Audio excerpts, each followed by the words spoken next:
Sean B on YouTube. Ooh, yeah. Late night on the screen, got the city lights low. Sean B bringing truth to the stories below. From New York with grace and a mind so wise, she can see through the dark, she can read through the lines. Every clue, every name, every twist, every turn, she be digging down deep till the realness burns. For the ones left behind, for the pain unseen, she be lifting those voices in between the scenes. So like, share, subscribe, let the real ones roll. Sean B on the case, going straight for the soul. On YouTube she shines, bringing truth to the few. When the world stays quiet, she comes breaking through. Like, share, subscribe, let the story breathe. Sean B got the light that the people need. Ooh, Sean B, true crime, baby. Tune in and watch the truth speak. Come watch the truth speak. I got some stuff on my mind and I'm about to get it off, and I don't care who don't like it. I've reached my wit's end on trying to appease everybody but me. And frankly, I'm done with it. Take it or leave it. It is what it is. And this is what it is. How is it that anybody, and I suppose everybody will come in when they get the notifications, is really no, never mind to me. I'm still going to speak my mind in, as I know how YouTube give it up. It will grow legs, and the people who need to hear it will hear it.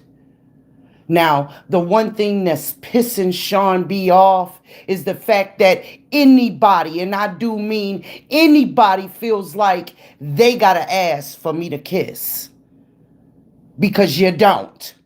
That's number one. Now, one thing that a whole lot of people take for granted and get fucked up is the fact that I'm gonna give more of a fuck about how somebody feel about what I'm doing to them than what they're doing to me. Okay? The hypocrisy that I see going on around me is real motherfucking real. And Sean B has had enough. Like it or not, if I can talk about what's going on in true crime, if I can sit back and watch the nonsense that's happening on YouTube, I know damn well y'all gonna let me talk about what's happening with me. Now, what's happening with me is, how is it that you're feeling some type of way about what I do? I'm a grown-ass woman. How you feeling some type of way about what I do? I am not accountable for what you do. I'm not accountable for what people say about you. That ain't for me to account for. That's not for me to be responsible for. It ain't for Sean B to speak about. If I don't know, I say I don't know. If I didn't know, I say I didn't know. Everybody in the comments, y'all gonna have to give me this grace. I'm not watching the comments right now. Right now I'm speaking. Because I'm fed up. Now, I know the kind of person that I am. And I know damn well that I exhibit it in everything that I do and everything that I say. You don't like it? Keep it pushing. I didn't start my channel to make friends. I started. Stop getting it fucked up. I started my channel. Nobody else. Me. I did. Do people who like my comment, like my delivery, and respect what I'm saying? Because I come with facts. I don't come with speculation. I don't come with mess. And I don't come with sensationalism. Did they put my name out there? Yes, they did. Just like I do.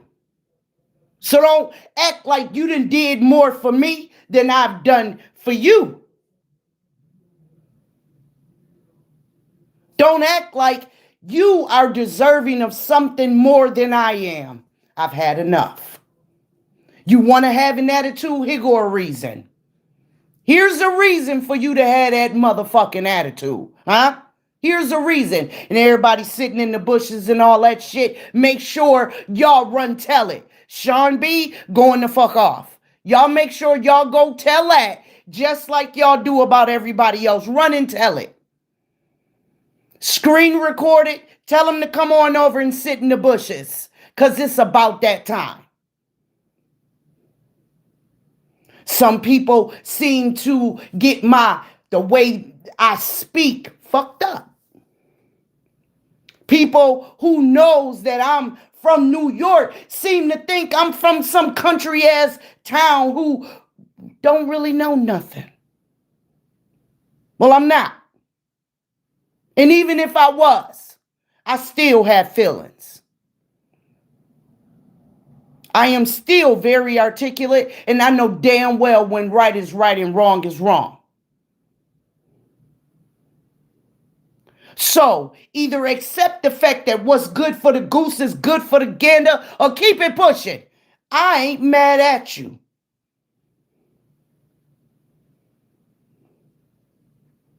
I'm not mad at you. Like it or not, my life is too blessed for the mess. Get it? Got it? Good. You want to act like I done did something to you? Here's a reason. Here's a reason. What's good for the goose is good for the gander. And Sean B ain't responsible for what the hell somebody say about you. Sean B is not responsible for how the hell somebody feel about you.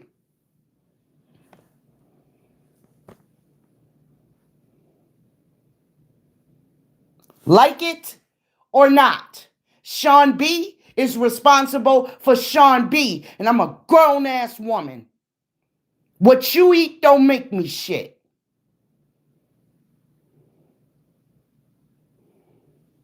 What you got going on in your life don't have a damn thing to do with me. Last time I checked, I ain't the one who woke you up in the morning, slept beside you that night, or laid you down, or walked with you through your day. It ain't me. So you want to have an attitude, you have an attitude with what the fuck you did. You have an attitude with what you know you did. I don't know, and frankly, it ain't my responsibility. Neither is it my concern. But the hypocrisy can kiss my ass. How about that? Run tell it. Y'all run along. Do the messy, childish shit that you do and run tell it. Run tell it. Ask, what is Sean B talking about? Is she talking about you? Is she talking about you? Who's she talking about? 'Cause I know she ain't talking about me. I'm talking about whoever it applies to. And if it don't, then don't worry about it.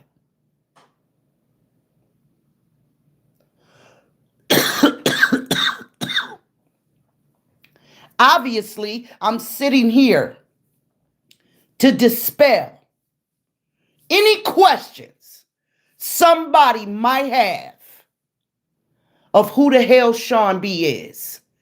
Because folks got it twisted. What's good for the goose is good for the gander. And you best fucking believe that I can accept it as good as you give it. Don't ever forget that. Ever, ever. Ever. I don't think I'm any better than anybody else, but you damn sure need to stop thinking that you're better than me. Last time I checked, we all breathe and we all bleed. What the fuck?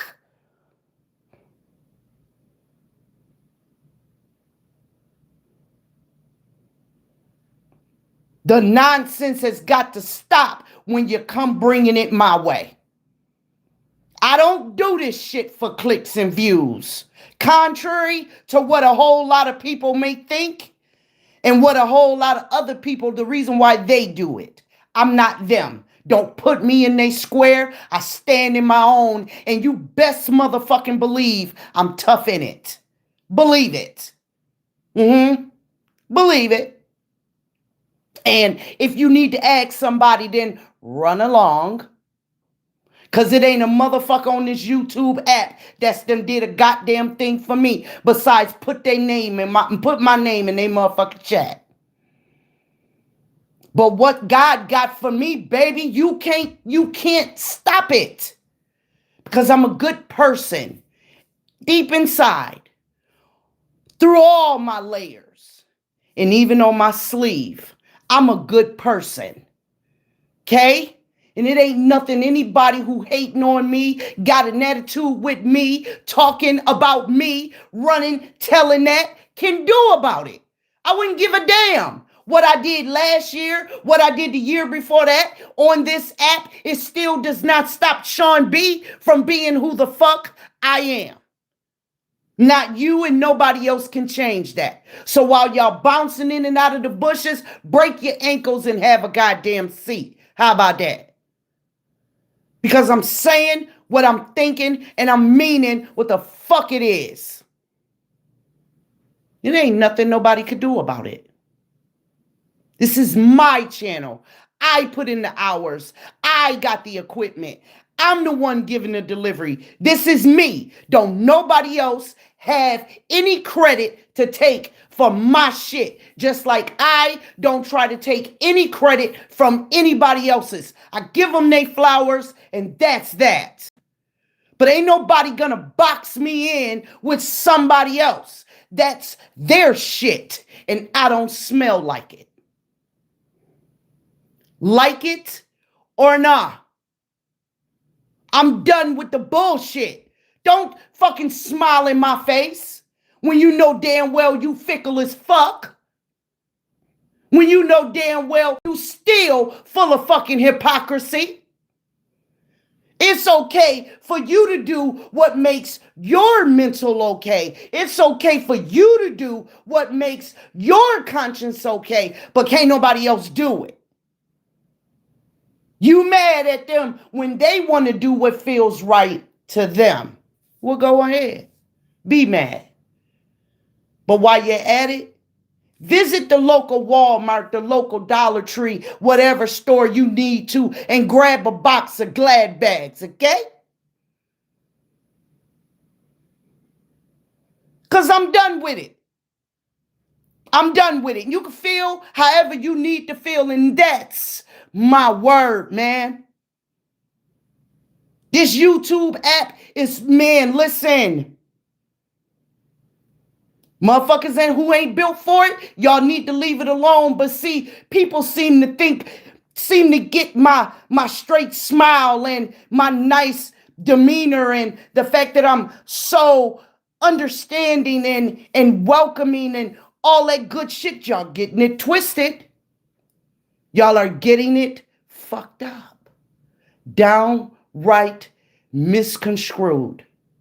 I don't owe nobody on this shit nothing. Not one damn thing. And anything you think you gave me, take it back.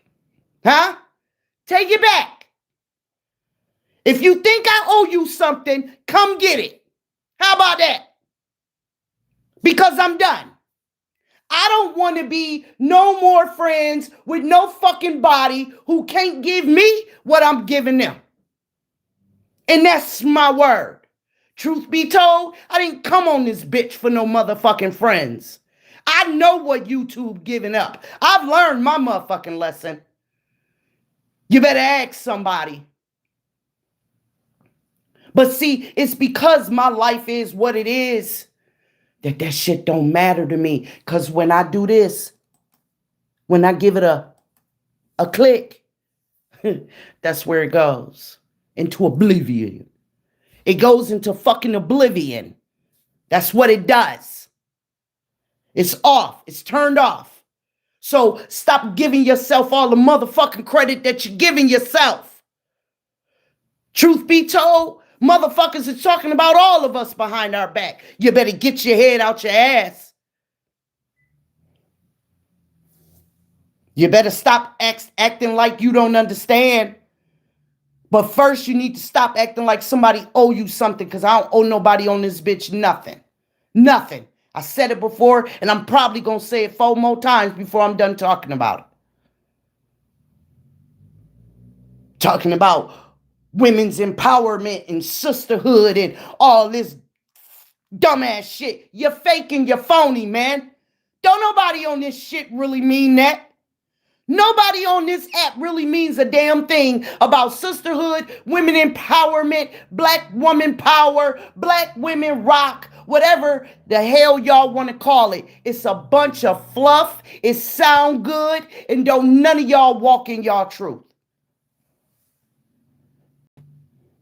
Because as soon as somebody do something or say something that you don't agree with, whoop, there it goes. There it goes. Well, then, damn it, I need to ask, well, then how the fuck strong was it in the first place? If it's that damn easy, how strong was it in the first place? And then I'm going to answer that for you. It's so goddamn fickle you can keep it. I don't need it. I don't need it. Go click that unsubscribe button and keep it fucking pushing. Guarantee you I'm going to be here later. Guarantee you what God got for me. It ain't a fuck thing you can do about it. I wouldn't give a damn who you think you are, what you think you got, what followers you think gonna do what you want them to do. Damn it. If grown-ass people are doing what you tell them to do, I don't want them as my motherfucking subscribers anyway. Because guess what? I said it yesterday and the day before that and the week before that and the month before that. I'm not the gatekeeper of this shit. People come out their mouth talking about, I don't tell y'all where y'all need to go. Y'all grown. Go where you need to go. But then as soon as somebody do it, you get an attitude. Pick a side. What you really gonna stand on?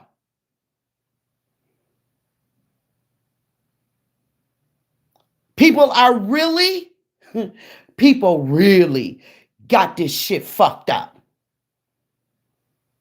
Y'all in the chat, I promise y'all I see y'all, but I'm having a moment. So, be patient with me, and I'll speak to y'all in a minute. I promise y'all I see you. But motherfuckers got Sean B fucked up. And I just need to get them together. I just need to get them together. Whoever the hell is walking on this earth, bleeding and breathing just like I do, who think I owe them something, come get it. Come get it. I got it at the door waiting on you. Come and get it. Or you could turn your ass around and forget about me. I really don't give a fuck. Okay? I'm still going to give flowers where they're due because I'm tough in my spot. Okay? I'm tough in my spot. So I can give flowers where they're due because, see, guess what? Sean B really is a truth teller. So it doesn't matter if I like you or not. If you were the first one to do it, damn it, there go your flowers. And as long as I'm naming names, your name is going to be on that list because I'm a truth teller. But if you done did something to me and somebody asks me about it, what am I supposed to do? All of a sudden become a liar? Not for the likes of you, I will not. Not you nor anybody else is going to compromise my motherfucking integrity. You didn't give it to me, damn it, you can't have it. And I'm going to say it again, anybody within the sound of my voice, you don't like what I'm saying, left is the stage door. And that bitch will close behind you as soon as you step up out of it. And it'll open for the next person that want to come in for some real shit. Bounce in, bounce out, I don't give a fuck. May the thorns on the bushes scratch that ass as you leave. Because I'm about sick of this shit. I didn't come up on YouTube for somebody to kiss my ass. However, it's unfortunate that I can't say the same for some. Huh?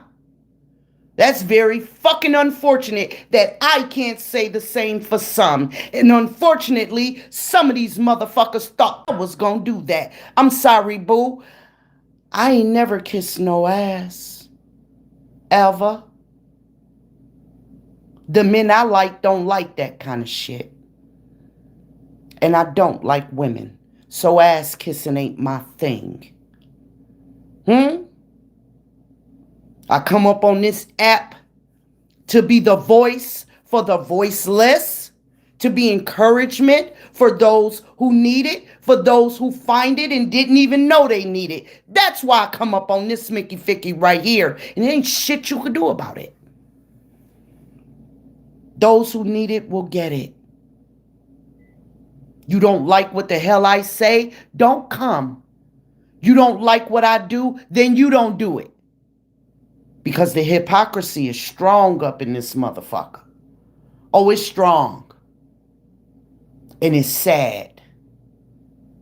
Because we claim to be grown-ass people, but all we're doing is following folks. I ain't never been no motherfucking follower.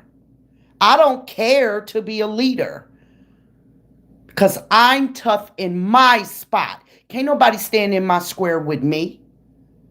You could pull up a square beside me and we can carry the struggle together. But I don't care to be the head of a goddamn thing. I'm a head of my household. That's all the fuck that matter to me. Believe it. Or not. Because again, Sean B really don't give a fuck if you believe me or not. You don't pay my bills. You don't, you what? What? Because of a like or a click? But you think that it's okay then for you to treat me the way that you treat me? No, you got shit fucked up, man. You got shit fucked up. Just because you click don't mean you can treat me any kind of way. That ain't what the fuck that affords you. That affords you a thank you. That's what the fuck that affords you. And you still got a long way from treating me the way that I treated you. If anybody picking up what I'm putting down, I appreciate it. And if you're using deflection in your brain, if you're sitting right now talking shit about me, it's 2 fuck you fingers in the air. Okay? That's what it is. I wasn't using my free StreamYard hours and shit so that you could see the 2 fuck you fingers. I wasn't doing that. Because that's what you mean to me at this point. That's what you mean to me at this point. And after I speak about this, you get no more. Because your relevancy with me will have expired. Like it or not. Again, it ain't shit you could do about it. But talk about me behind my back. That's all you could do. That's it. But believe it, baby, you've been blocked and deleted. Okay? And you could do the same for my contact too. Block and delete it. Or you could leave it there so that I could prove to you how irrelevant you are at this point to me. Because I'm done.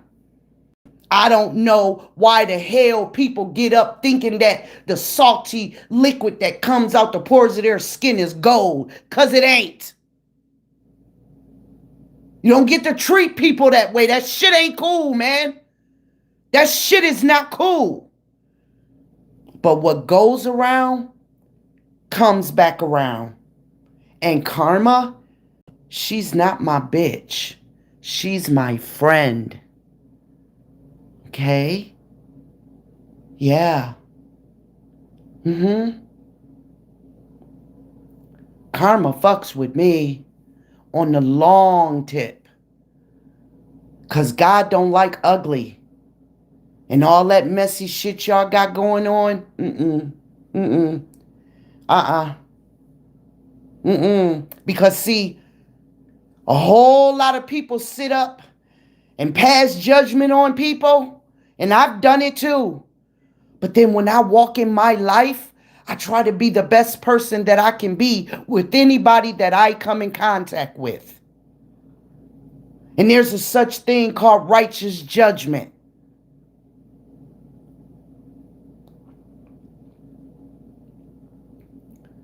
But all that hypocrisy, you ought to be ashamed of yourself. You really ought to be ashamed of yourself. So while everybody who does run back to their leader and tell their leader what Sean B did, ask your leader what the hell they're gonna do about it. What they gonna do? Run their mouth? Huh? You gonna run your mouth? You gonna talk about me behind my back? Call me all out of my name? Guess what? I've been called worse by better. Mm. Hmm. And again, what God got for me, it ain't shit you could do about it. So if I go to my stats and subscribers done unsubscribe,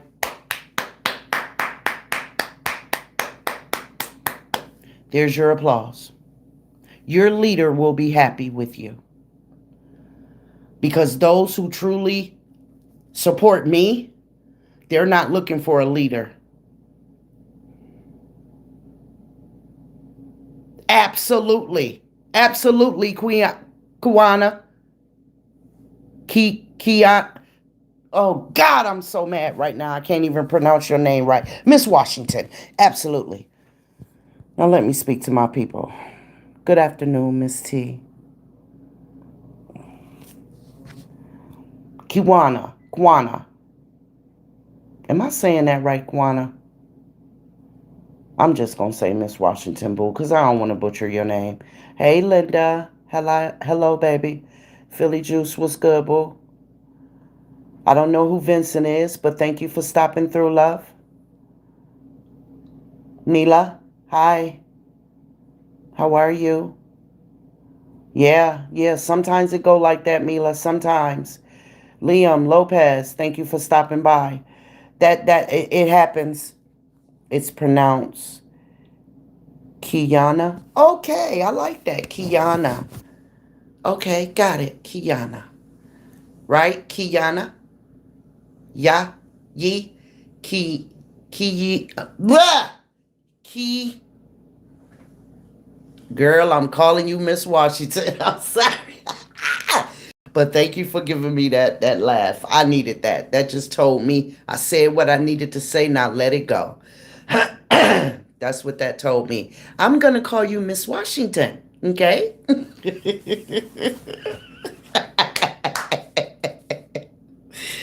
Yes, boo. That's what it is. That's what it is.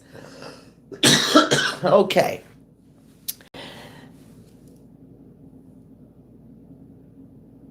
Kiana.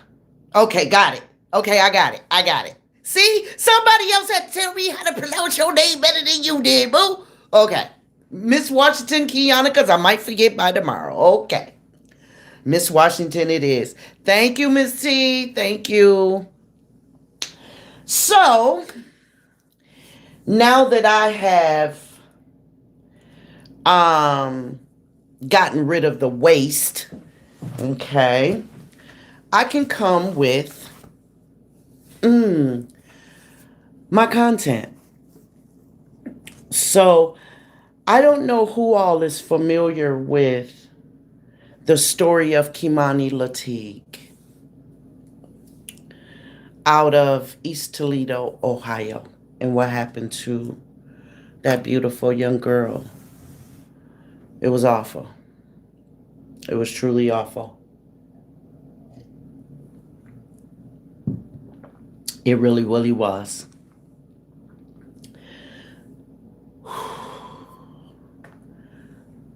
So, if you guys will allow me to read my notes. East Toledo, in an abandoned for years, burned out house. A missing child. Hello, Ariel. Hello, Bill. Thank you for joining us this afternoon. A missing child, Kimani, was found. Her body was dismembered. Her hands and her throat was violated. Because this is YouTube, so y'all got to pick up what I put down. Is that the young lady who dad unalived her? Yep, that was the 13 little girl, not young lady. Young lady, in my opinion, is someone who's graduated high school or maybe a junior, senior on up. You know what I mean? But she was a little girl. She was only 13. Oh, I'm sorry. Ariel, why you gotta search? That means you're not subscribed and you ain't got your bell turned on, boo. You got to go turn your bell on and put it on, click it to all. And that way you'll get all of my notifications. And I appreciate you, love. I thank you for even searching for me. Yes. So, yeah, she was only 13 years old, Miss Washington. With a large crowd watching, including a mother, aunt, and grandmother, the coroner arrived. The outcome had become clear. There was someone in there. Anticipation grew, and after some time had passed and the crowd size grew, who everyone expected to be Kimani was brought out.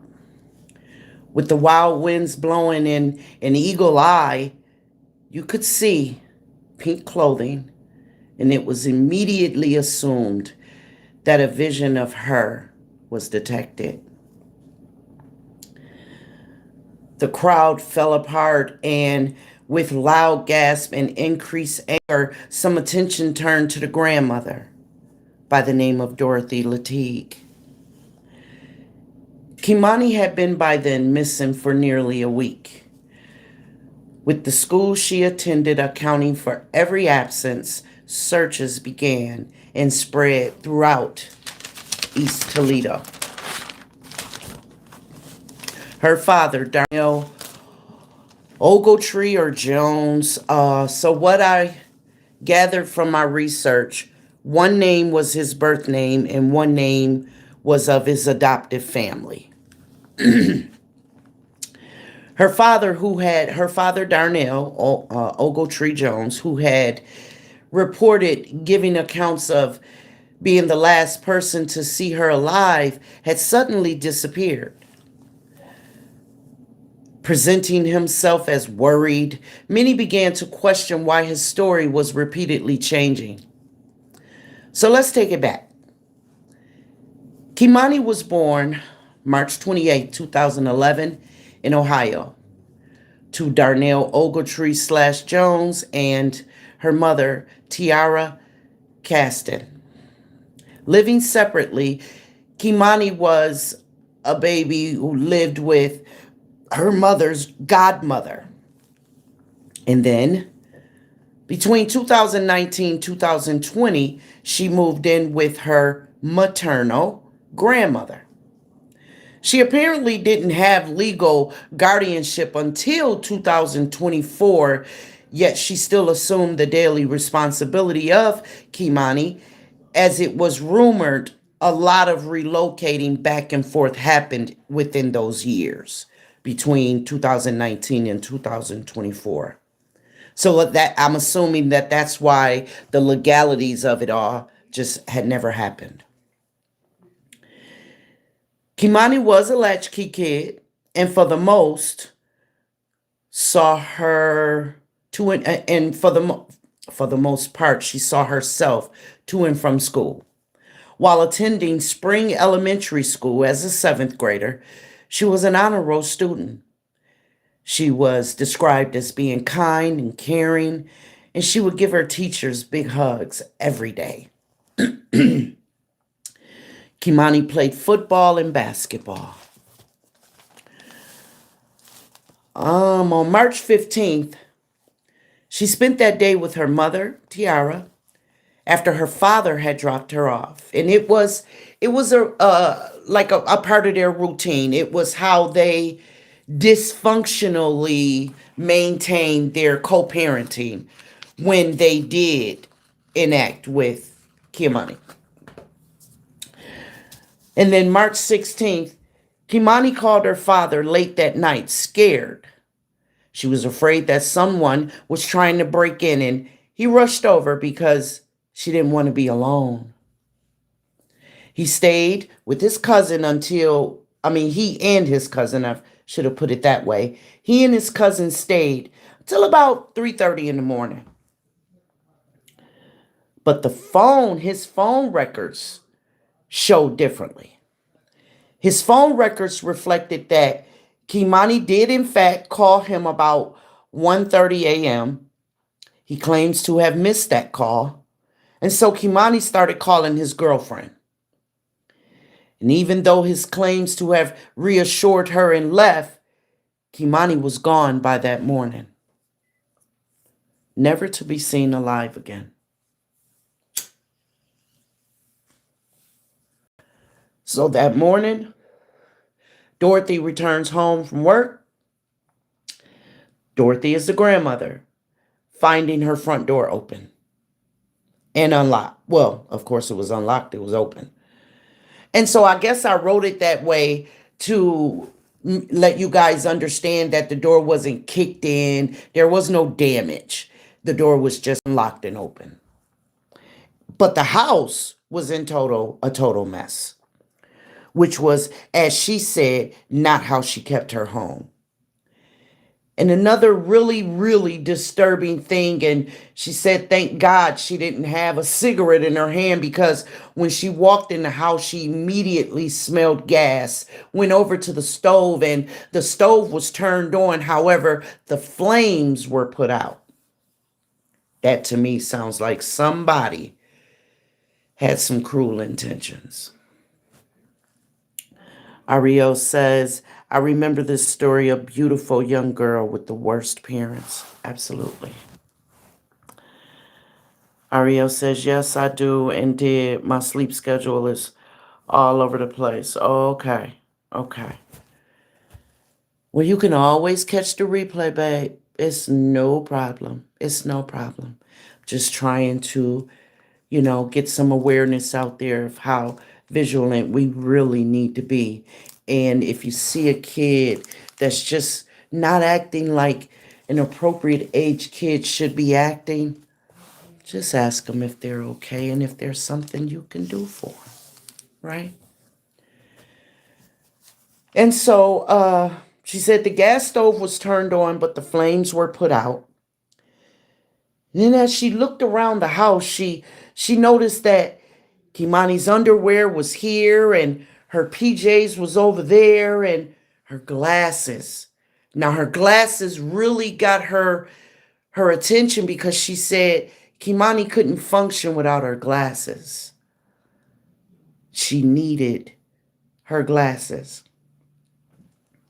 She claims to have called 911, and but before they could get there, she called the school, and Kimani was indeed marked absent.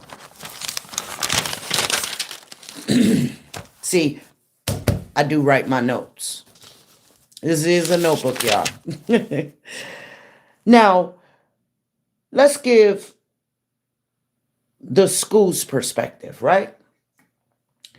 Kimani had been complaining to the teachers, the counselors, how she didn't feel safe. And one teacher noted that it had become apparent to her, and really even more than apparent, it had become quite obvious to the fact where she couldn't ignore it anymore, that Kimani was out of nowhere becoming fearful and had a scared look on her face at the time of dismissal.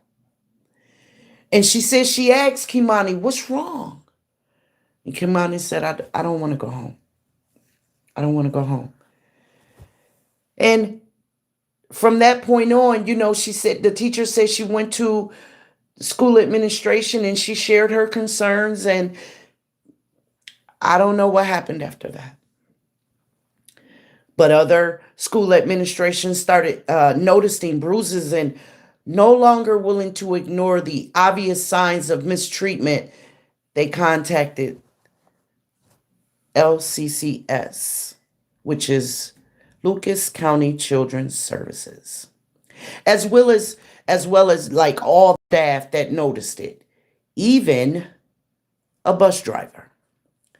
Now, the reason why I put emphasis on that is because the grandmother says she walked to school because apparently the school wasn't far. The grandmother said that Kimani with a cousin of hers, they would meet up and they would walk to school. But here's a bus driver saying that he too noticed enough that made him concerned. Now, my thing with that is she had to have been on the bus enough for the bus driver to have become familiar with her in order for any way that she was acting to be noticeable to him. Y'all understand what I'm saying? Like he had to have seen her enough in order to distinguish anything, right? But unfortunately, when the Child Protection Services comes to the house to question Dorothy and Kimani, they, like many other idiots that work in the CPS office, they question her right in front of this woman.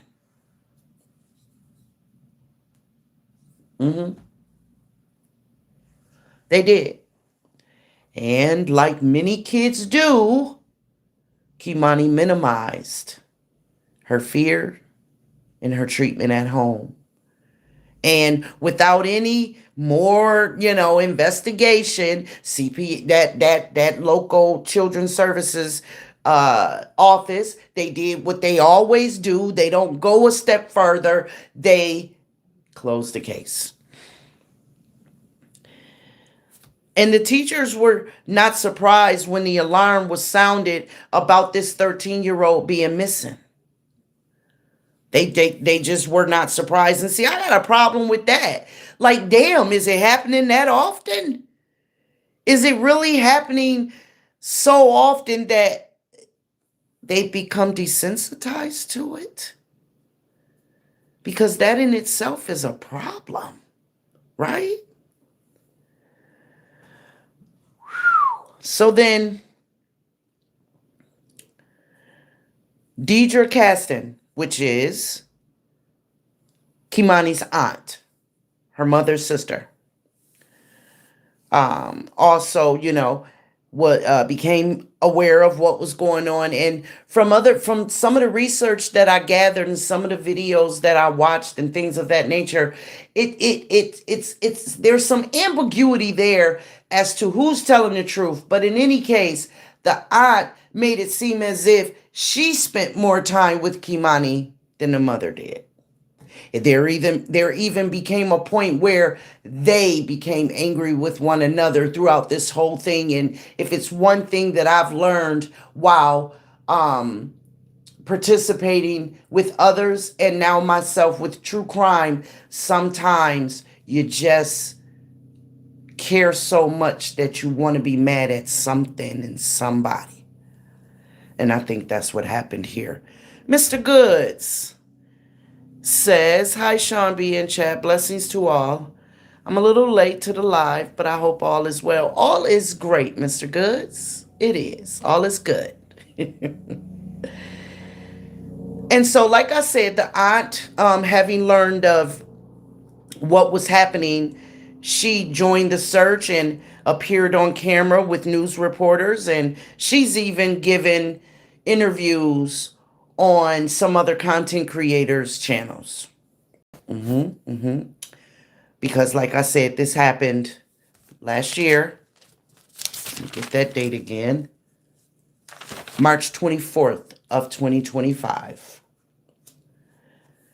was when she was found. Let me be clear.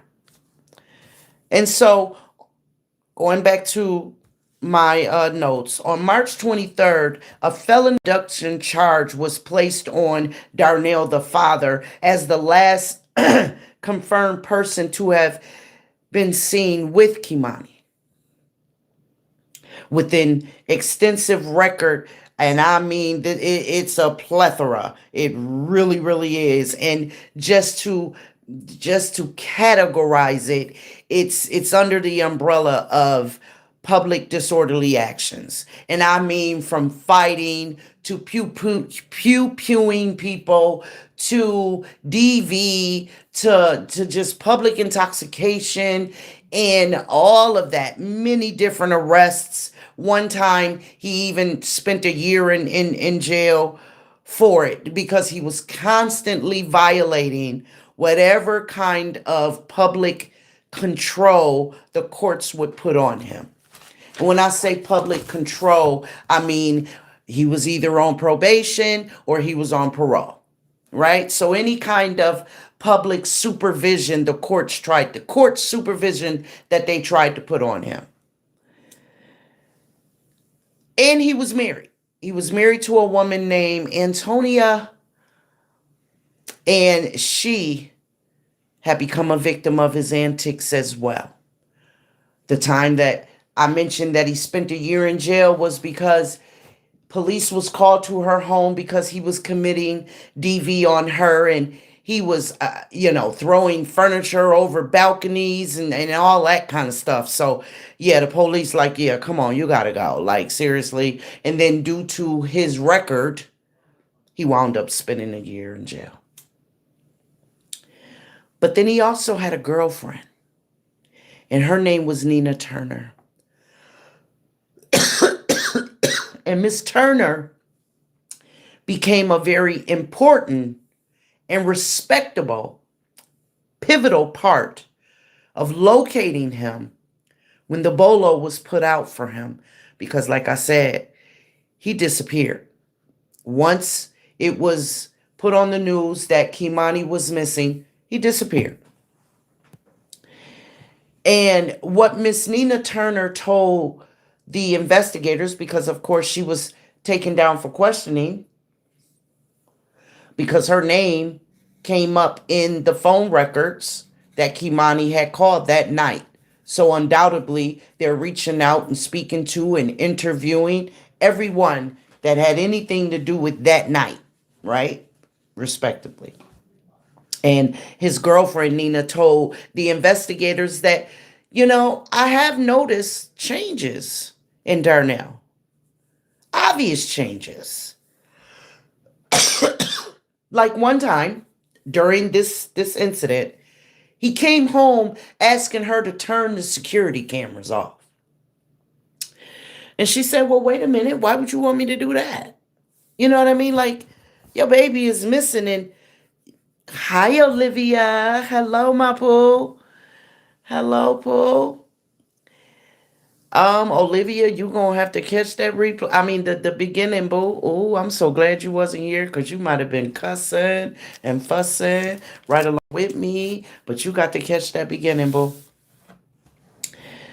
And so she's like, but wait a minute, your daughter missing and you. She said she didn't say nothing to him.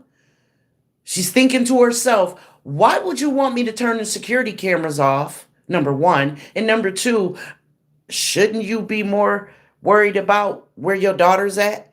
And he said to her, well, she said she did ask.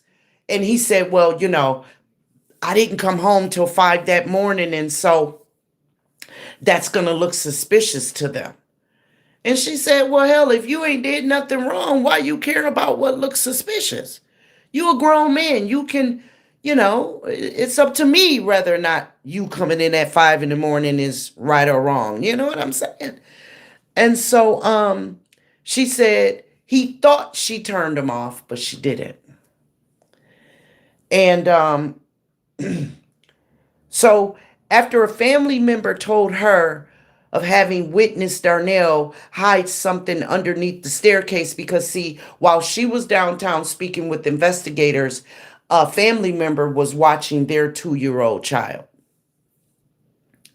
And when she got home, the family member told her, yo, Darnell came home and went and hid something in that little compartment under the stairs.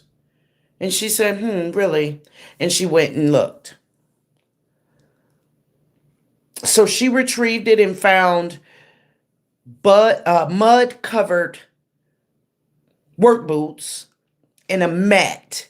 And this mat she described as being something, excuse me, that you would use to cover up the backs. Like if you had an SUV and you laid your seats down and you took that mat and covered your seats. She said it's not like the mat that you would put on the back of a pickup, like a flatbed, but just like, I guess it's like a tarp type of situation. But that's how she described it. She said if you had an SUV, laid your seats down and you wanted to cover it up. That's how she put it. And she wondered why his boots was full of mud, because she said this man ain't worked in over a month.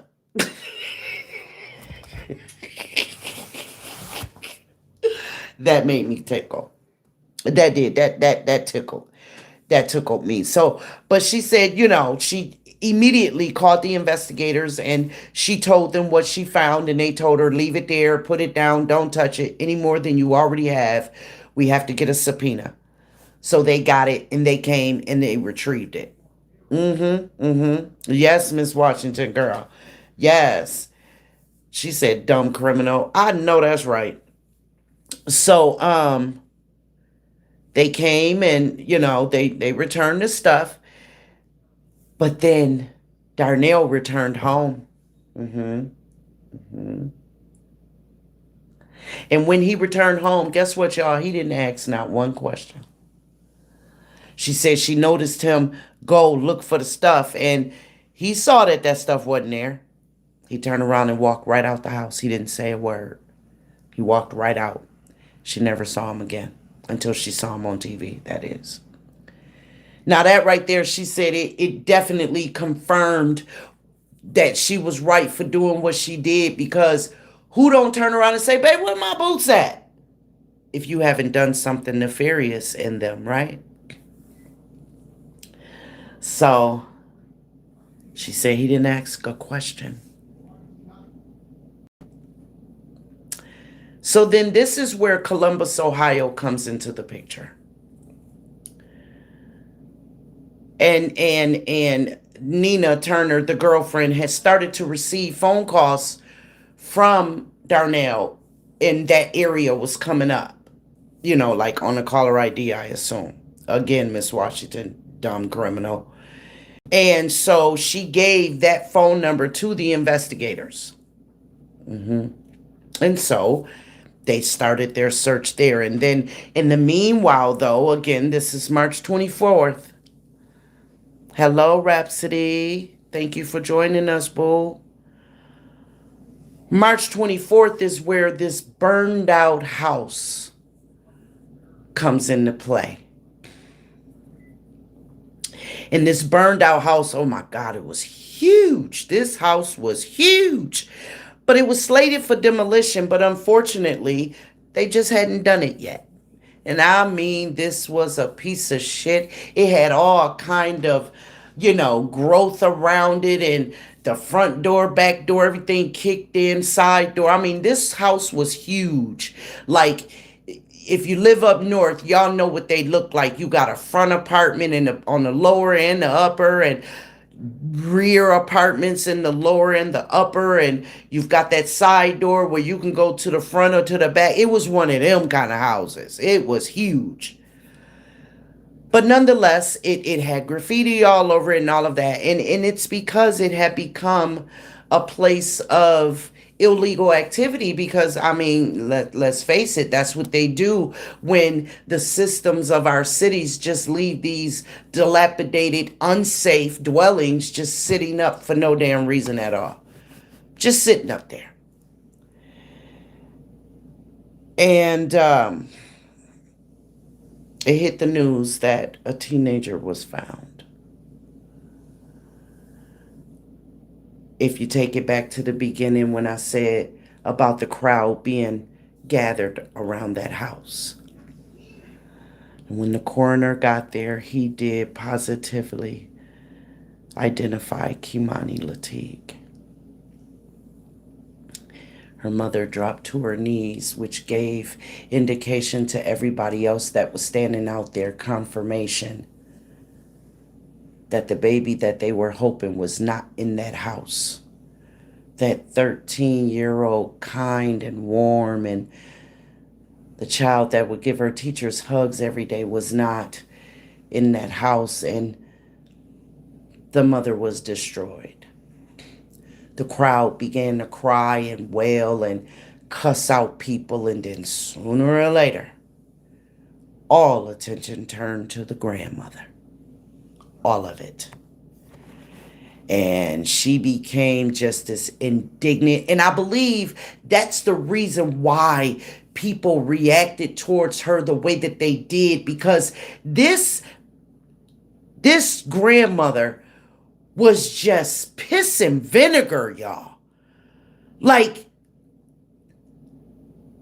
I'm hoping, and I don't mean this in a wrong way, but I really do hope that it was something medically, for the reason why her face had this constant scowl on it. Like literally, like she just looked mad all the time. Like this chick was one mad, just full of, ugh. Like she constantly looked like her top lip was stinking. Like seriously. Ooh, y'all, I hope y'all catching the beginning of my live, because I know that's what these numbers mean, because y'all definitely ain't in the chat. I heard that, y'all. Catch it, baby. Catch every word I said, because I meant it. And so the threats towards Dorothy grew. Oh, they grew. They did. Y'all laughing at me. I'm so serious. Y'all should see this lady. She looked like something on her face always stink. Like one side of her nose is just, ugh. It's like, lady, what's wrong with you? Damn. Did life do that to you? Sorry. Damn. So, and so the next day, like the police hurry up and got her out of that scene right there, because it was not enough police out there that had all them people turn to her and decided to do something. All them police out there would not have been able to contain all those people. They just would not have been able to do it. And so the next day they got her out of there, and sooner or later, the crowd, diminished. And then the next day, she claims that she received phone calls while she was still at work, but on her way to getting off, and telling her that there was a crowd outside of her house. And when I did the Google search, she did live a ways from this burnt out dwelling, but some of the reports say she owned that house, though. They said she owned that burnt out house.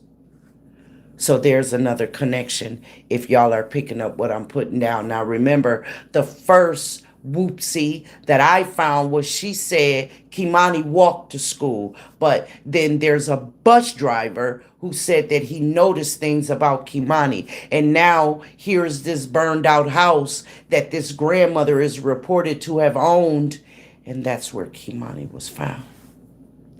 And so with this information of finding out about this group of angry people outside of her house, there was a way for you to get in her back door through a field. And so that's how she got in the house without being detected, because everybody was out front. And she lived in a one-family house, and she had one of those front porches where you could sit Yes, where you could sit and you had the rest of the she had a front porch and it was a covered front porch. Olivia said it's sad that kids can't even believe in their own parents to protect them. Absolutely. Yes, Miss West. It was reported that she owned that house. Yeah. And so maybe I'm not saying that she like literally was still responsible for it. Maybe she had lost it in some kind of financial situation or whatever, but and the house was slated to be demolished, but when you're still the owner of that property, it's up to you to have that house burned, torn down.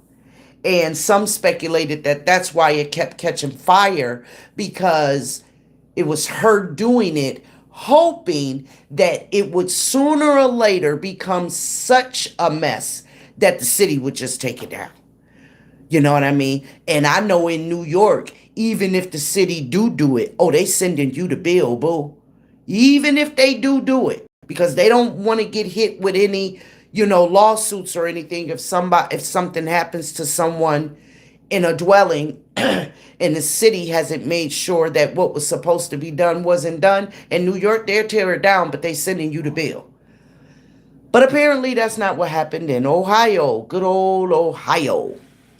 So she says she gets in the house and she says she called the police. And they came to the house. Hold on one second, guys. Give me a second.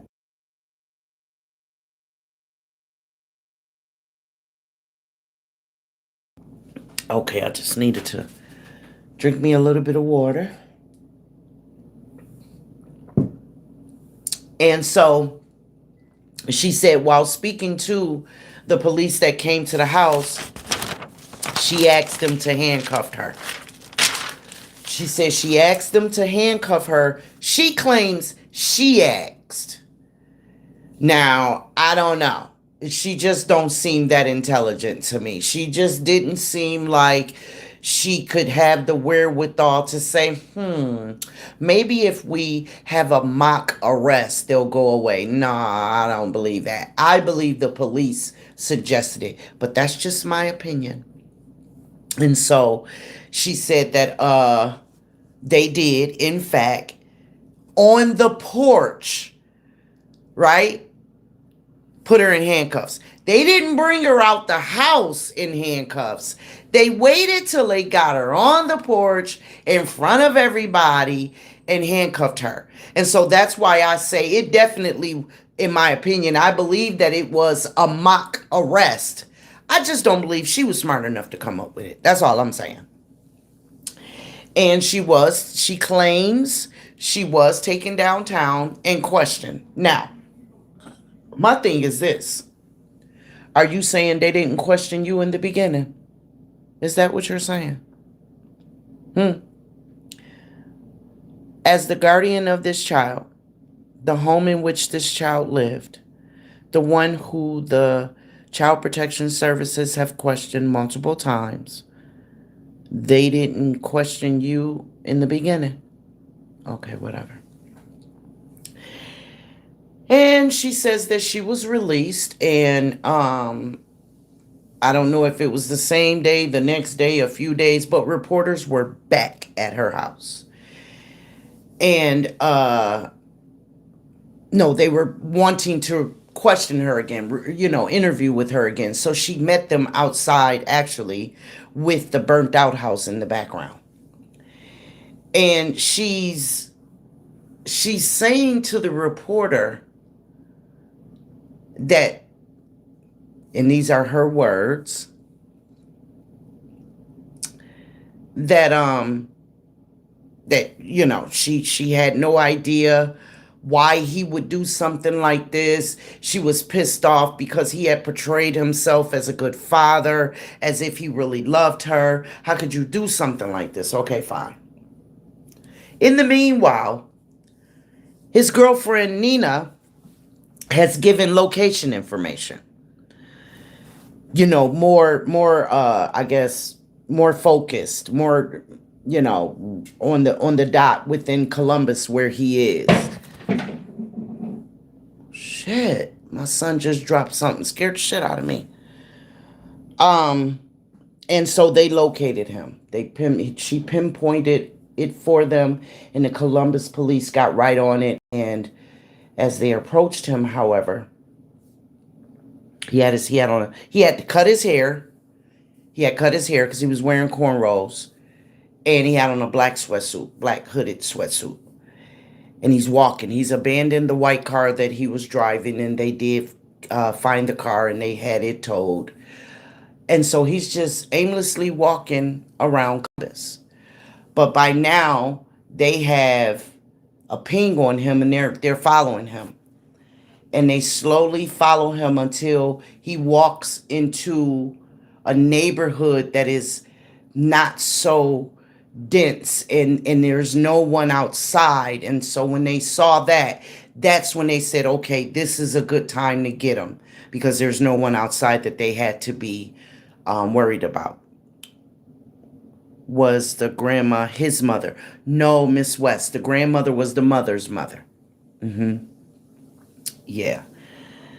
And so, you know what? That's a good question. Wait a minute. Wait a minute. I knew that there was something else that I was going to bring it up later, but I'll do it now since you asked the question.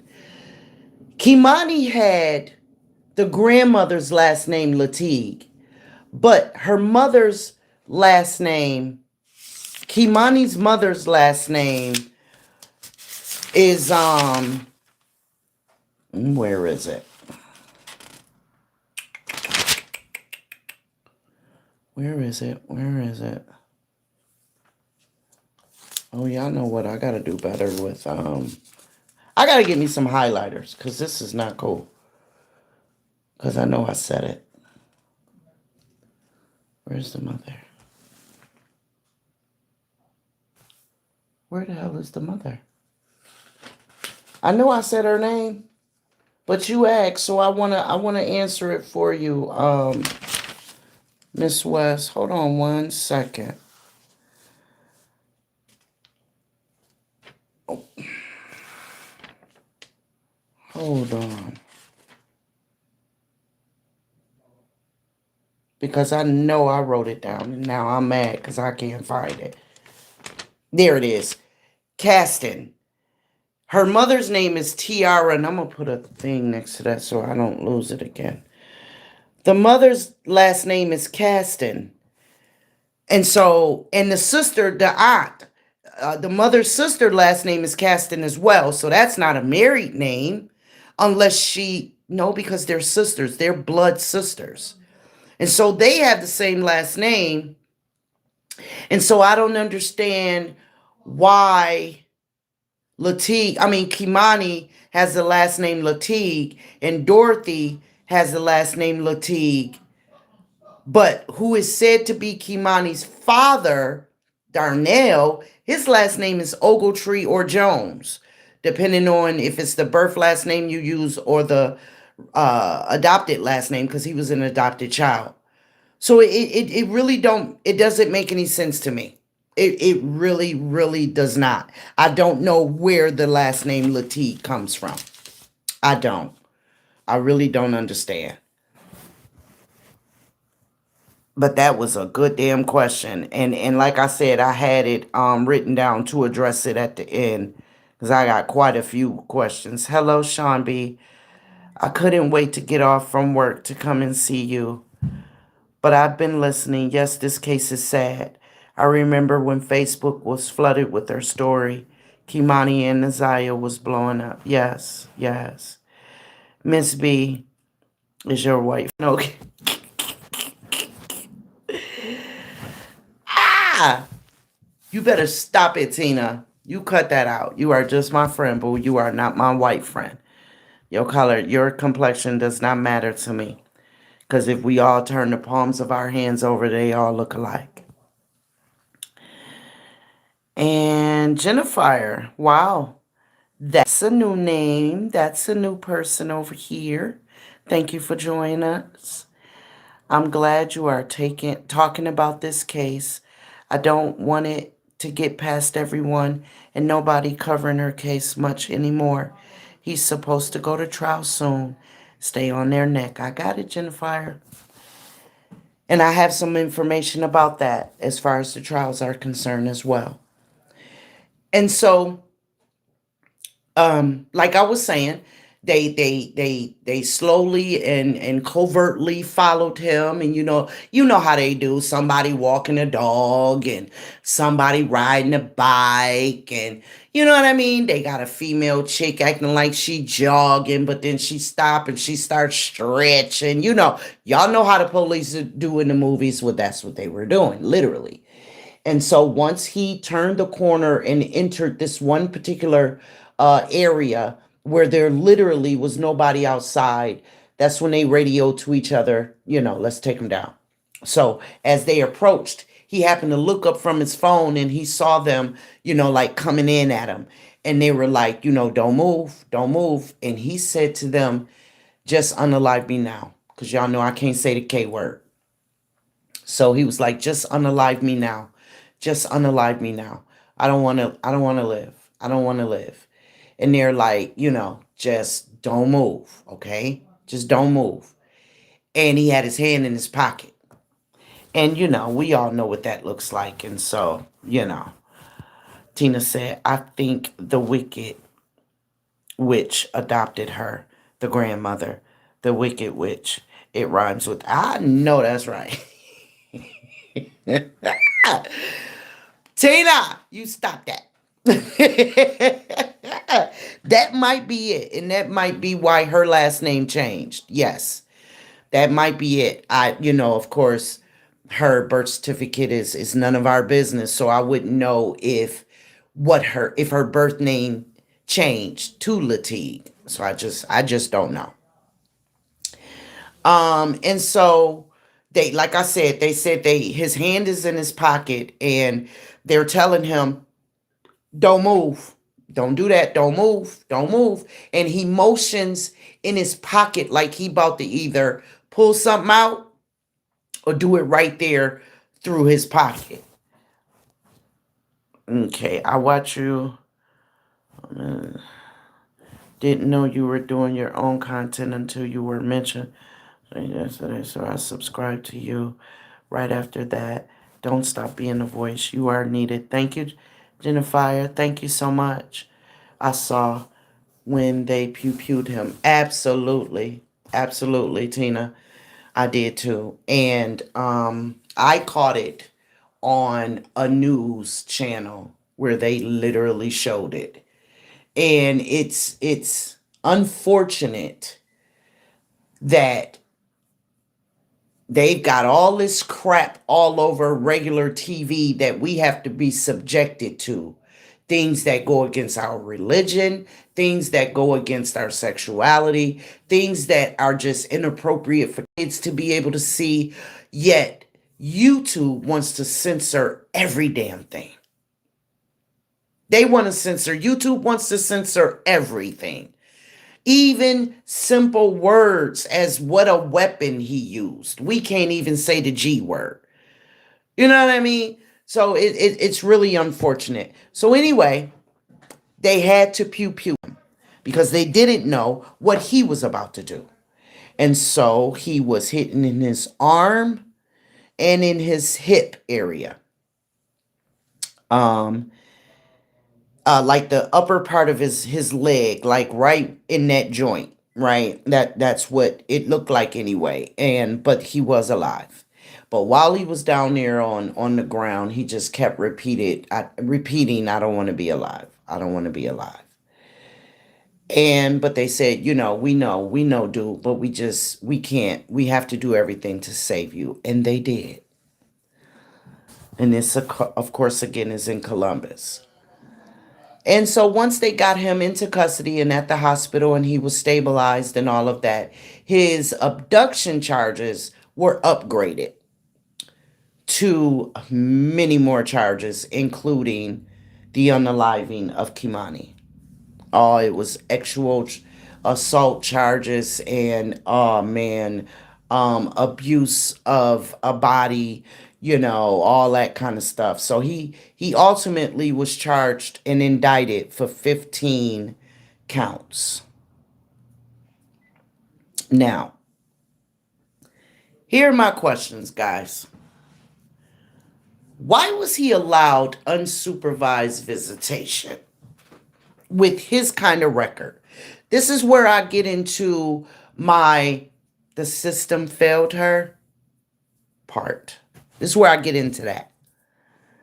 Because I hope most of you guys that really and truly follow me and really and truly support my channel, I hope that y'all see that most of the time the stories that I'm going to do are definitely going to center around the system and their failures. Like they're true dun-dun-duns. Dead ass. So anywho, my first question after she walked but the bus driver, after what the heck is up with her last name? I think he's looking. Yeah, Tina, he is. If he's convicted of all 15 of them, they're seeking, I'll put it that way. They are indeed seeking the DP. Yes, they are.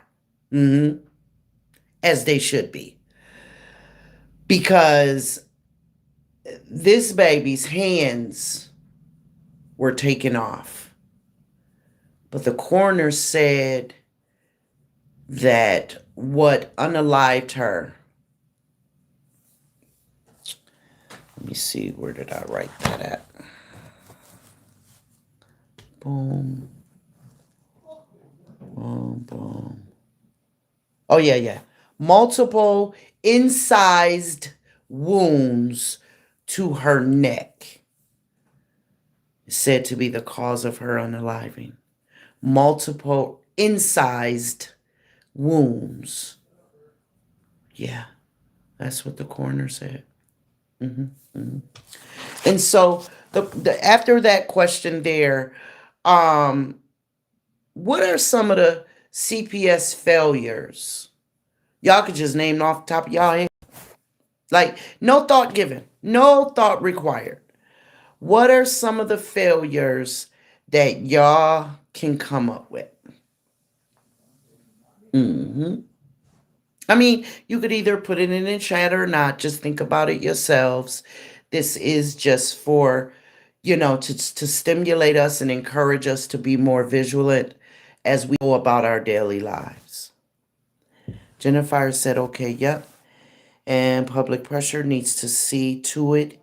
He get the DP since it's on the table. No plea deals. I know that's right. I couldn't agree with you more there. No plea deals. I'm tired of these goddamn plea deals. I really am. I'm tired of it. Especially if the DNA proves that he did it. Oh, hello, Cassandra. Says lack of supervision. I agree. That's one of them. I agree.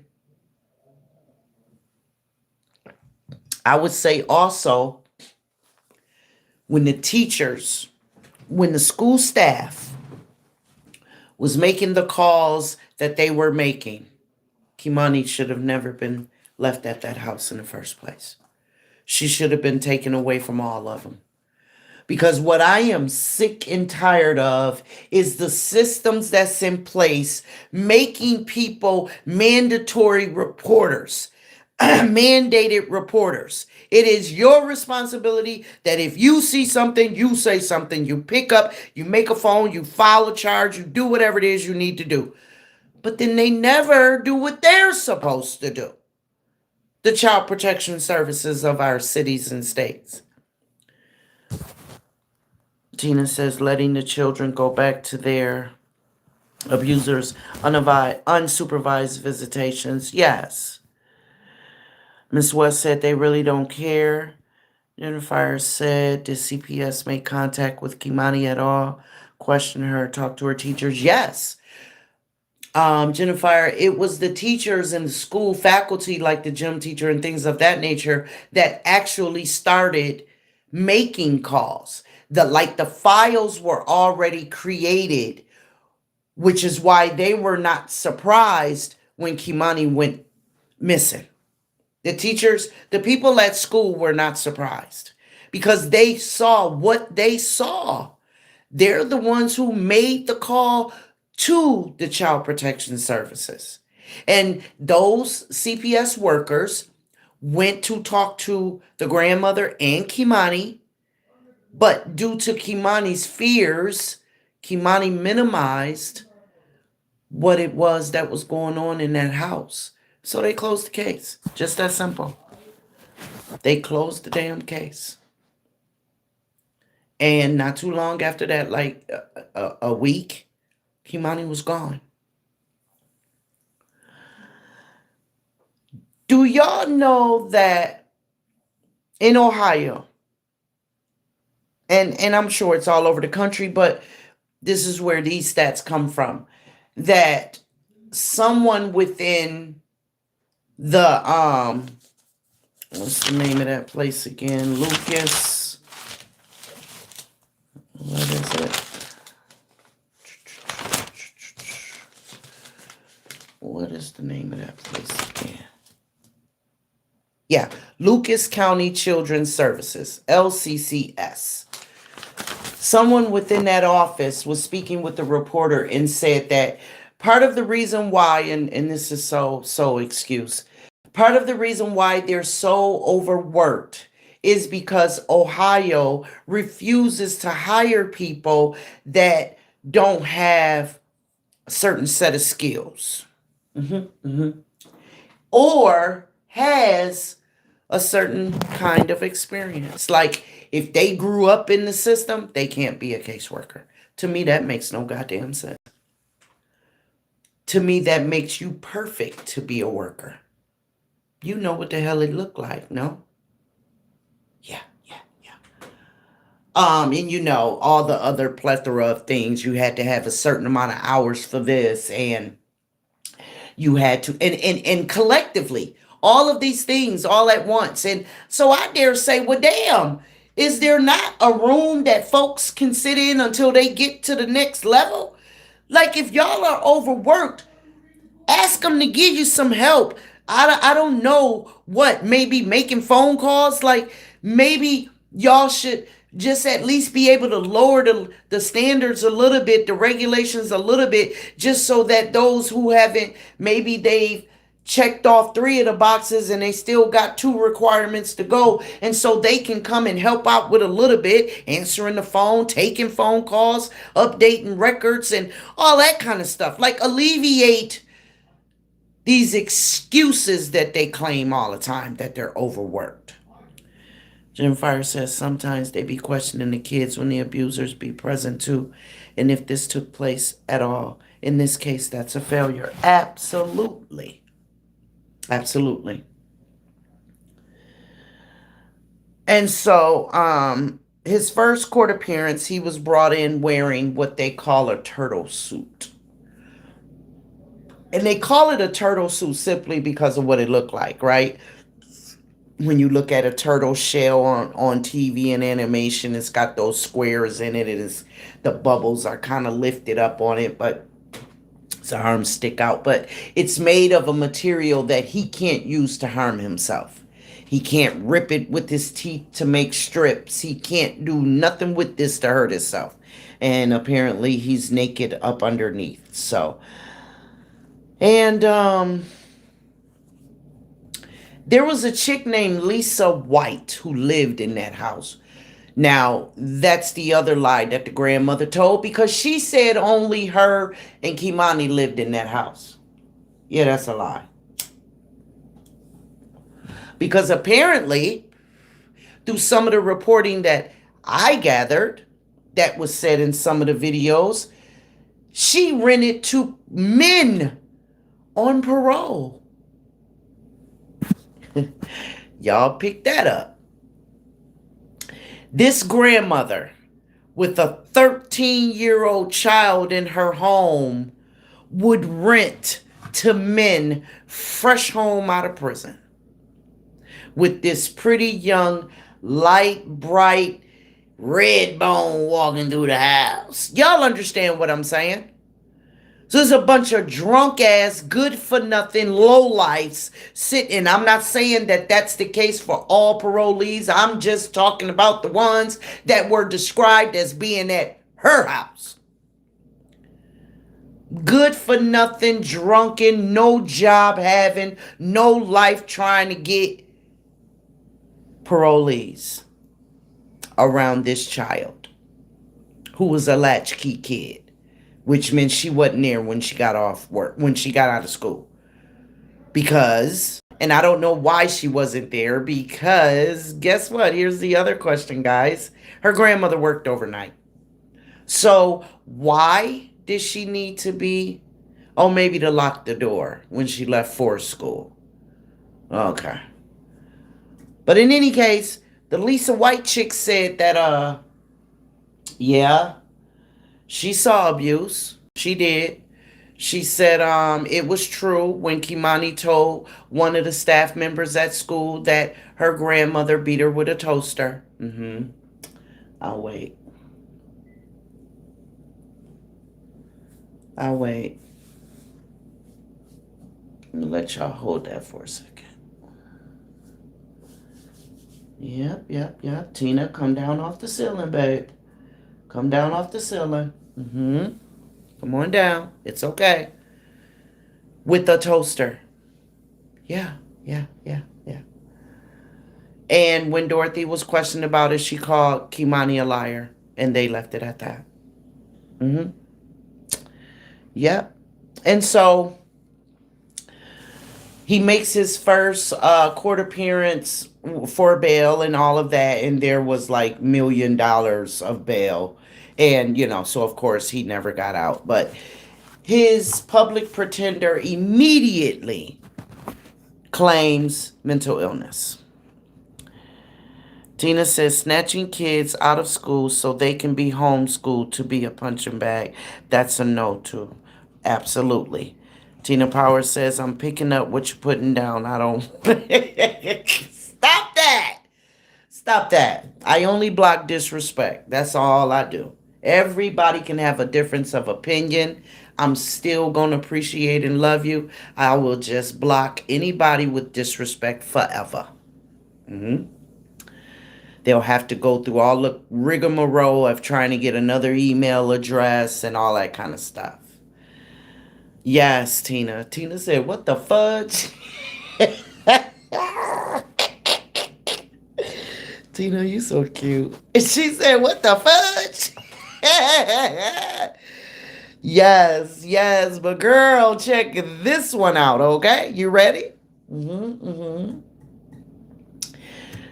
The families, the grandmother and the mother, are arguing over who can actually handle the arrangements for her funeral. Yep.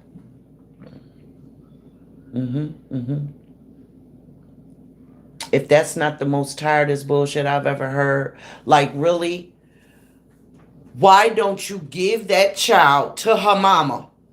She's not yours. She's not yours. When you know in your heart of hearts that you have mistreated that child, you have raised that child in the house around a bunch of misfits, grown-ass misfits that society don't want, that society has thrown away. Hell, they don't even want their own damn self. They just sitting around trying to escape from earth every damn day getting drunk and shit. Why don't you just give that child to her mama? And I'm about to tell y'all why. I'm about to tell y'all why. Y'all know why? Because people all over the country was sending that lady money. People all over the place was sending money for Kimani. They were sending money to help with the search. They were sending money to help her. They were sending money for final arrangements. They were doing it all. And I dare say that that crooked-faced wench wanted that money. That's what it was, in my humble opinion. They wanted the money. She, not they. I don't believe the mother wanted money. I believe the grandmother did. And now, let me discuss a little bit about the mother. While I don't know a lot, What I do know is she had relocated. I believe she was in Cleveland. He was found in Columbus. This happened to Kimani in East Toledo, but the mother lived, I believe, in Cleveland or another part of Ohio. She had other children, but she had Kimani very early, like a teenage pregnancy. And she had given custody to her godmother. So Kimani's mom gave Kimani to Kimani mom's godmother to raise because she was just too young. And why she never went back and got Kimani, I don't know. Yes, Miss Washington, another Annette. Absolutely. Only it was men in the house and not girls. It was what Annette wished she had in her house. Okay? Annette was using the girls to get the men in the house. This grandmother, Dorothy, had the men in the house. So, and that's about as much as I know about the mother. I plan on, finding out more once we get closer to the trial, and I'll keep you guys updated on what's going on. But so as far as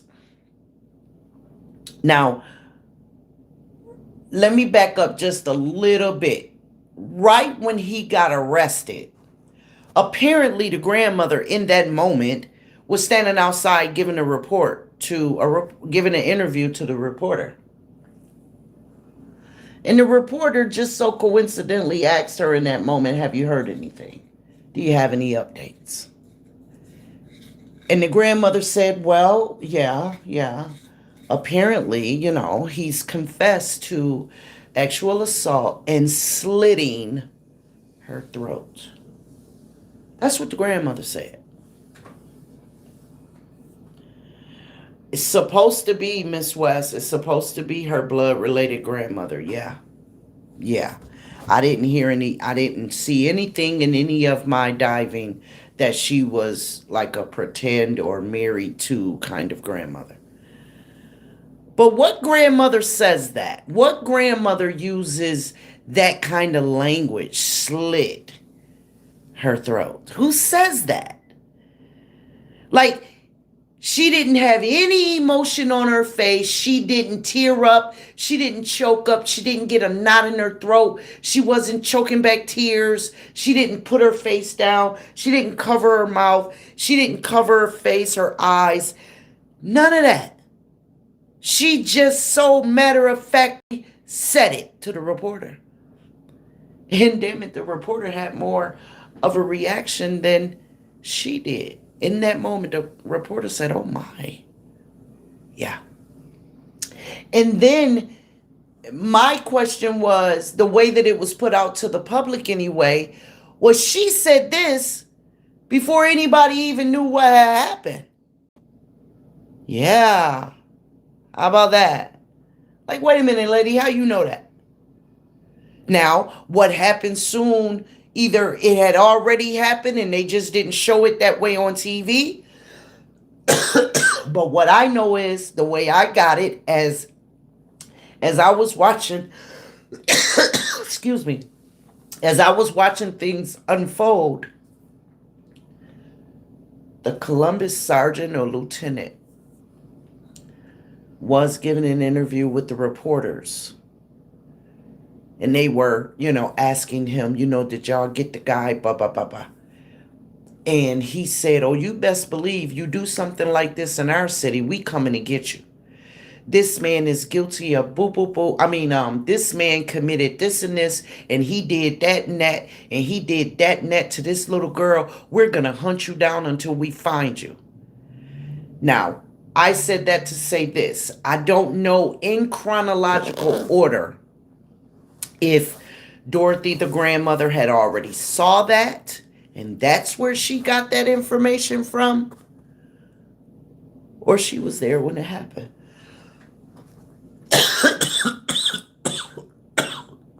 I said it.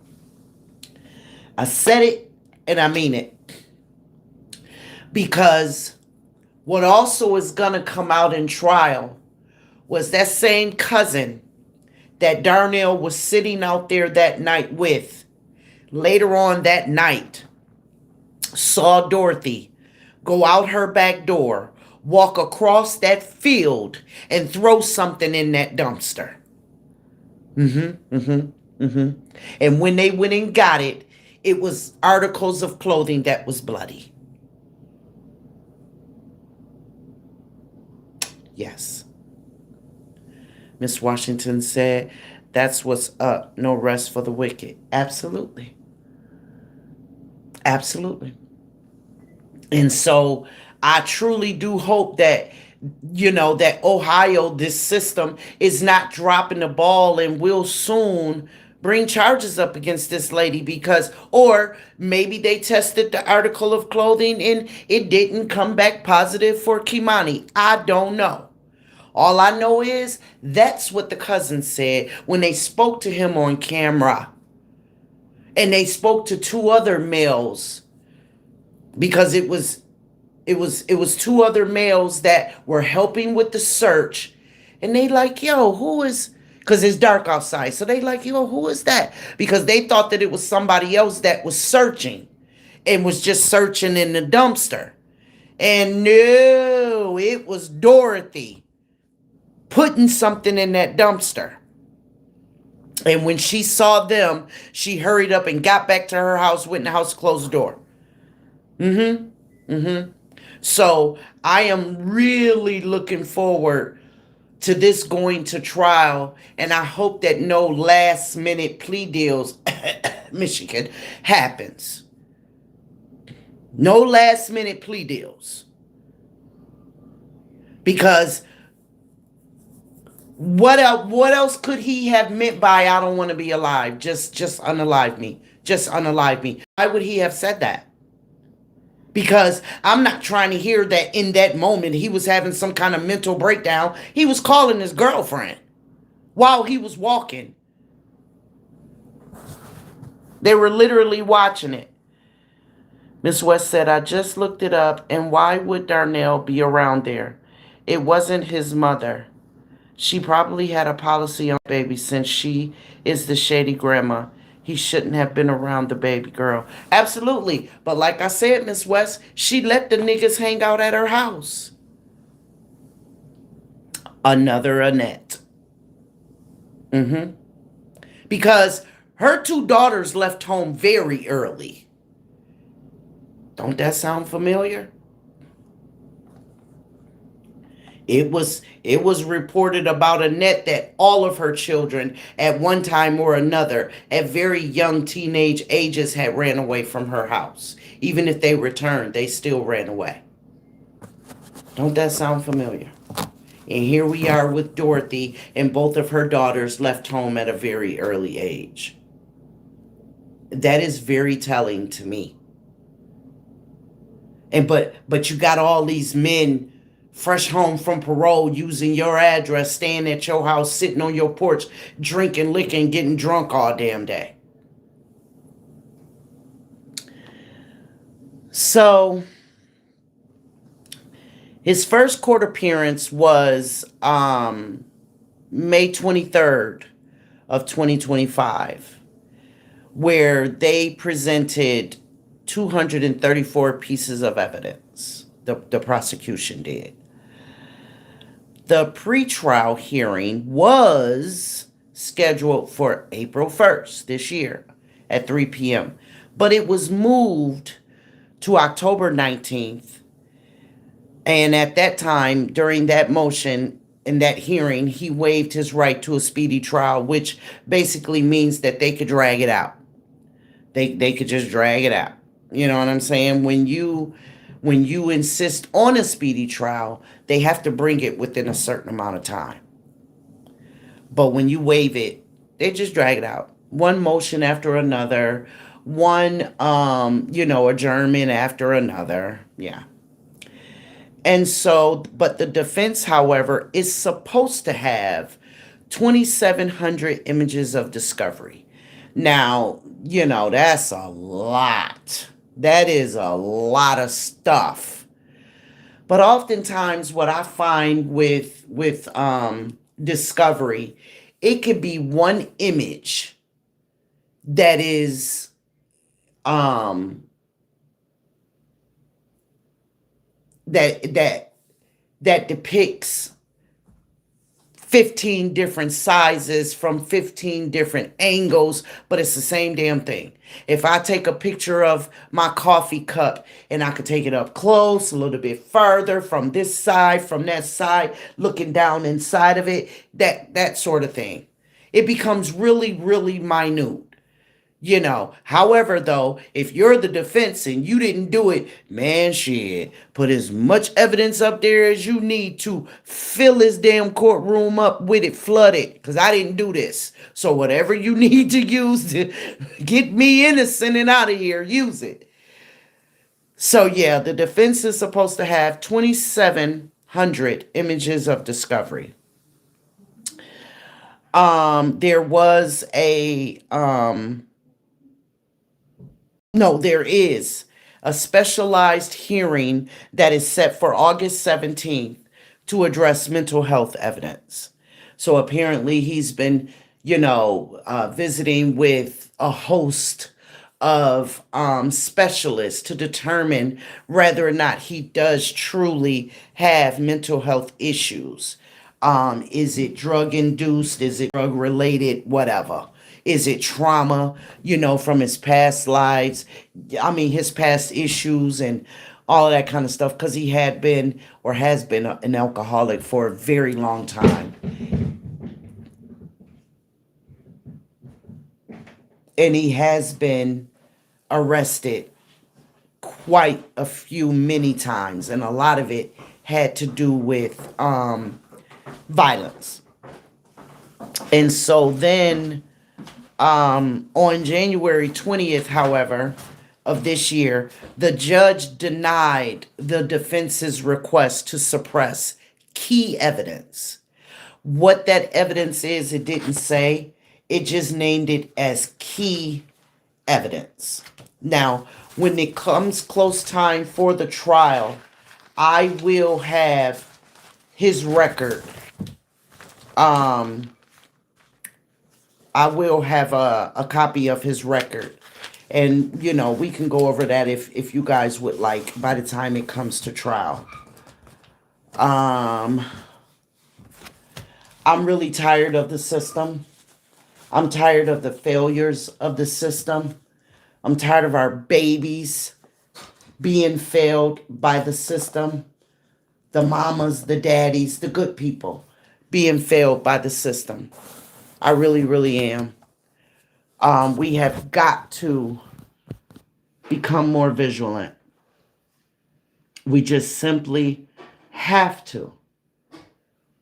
It's so unfair. She was a beautiful little girl, 13 years old, just hit a milestone in her life.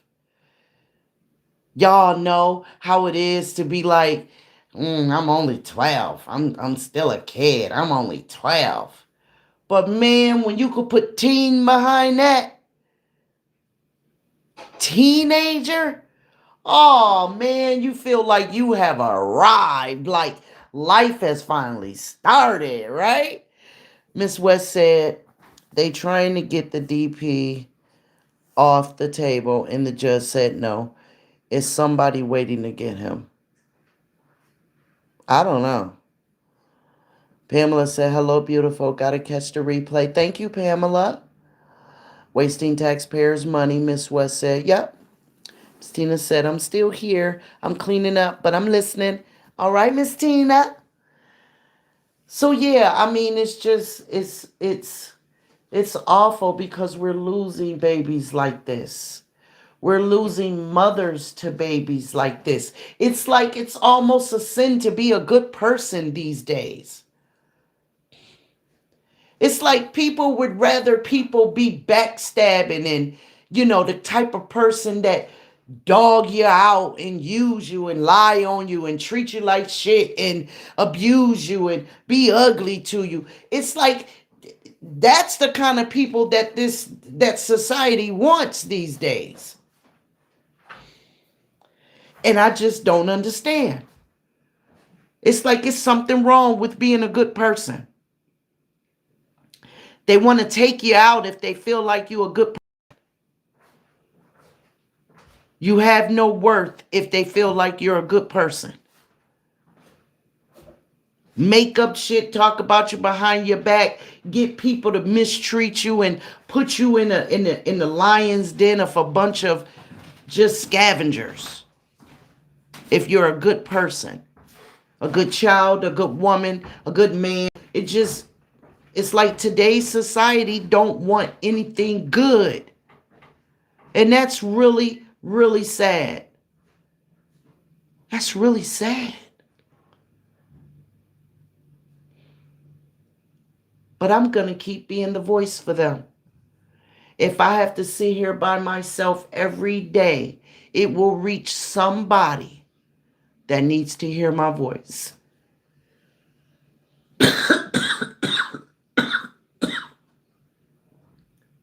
It's going to reach somebody. That's all that I ask God to give me, the grace and the patience to just reach that one person. All the other nonsense, I could do without it.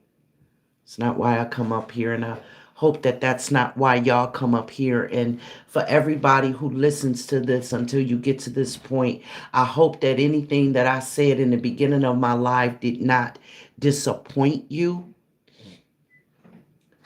But if it turns you off from me, then perhaps I'm really not your girl to begin with. I don't know any other way to put it. I just don't know any other way to put it. I am not Sean B. If I'm not tolerating strangers mistreating people, can y'all imagine how I'm going to be about people mistreating me? And I hope y'all understand. But if you don't right now, that's cool. But put yourself in my shoes, or put yourself in the shoes of other people that has been mistreated. Put yourself in the shoes of having to be the person to carry the burden of having mistreated somebody. We all got to grow up one day. And while growing up, there's a thing called accountability. And I get it. And I'm standing in mine. And I just hope the people that truly support me understand that. I mean, nobody, any harm, none. I mind my business and I stay in my lane. But you don't get to come over in mine and think that you're going to treat me any kind of way. Think that you're going to cop an attitude and all that kind of shit because you think the goose ain't good for the gander. No, it is. It is. It really, really is. So, guys, like I always say, I appreciate you guys so much. And truly, I love you guys after that. Yeah, Sean B on YouTube. Ooh, yeah. Late night on the screen, got the city lights low. Sean B bringing truth to the stories below. From New York grace and a mind so wise, she can see through the dark, she can read through the lines. Every clue, every name, every twist, every turn, she be digging down deep till the realness burns. For the ones left behind, for the pain unseen, she be lifting those voices in between the scenes. So like, share, subscribe, let the real ones roll. Sean B on the case, going straight for the soul. On YouTube she shines, bringing truth to the few. When the world stays quiet, she comes breaking through. Like, share, subscribe, let the story breathe. Sean B got the light that the people need. Ooh, Sean B, true crime, baby. Tune in and watch the truth speak.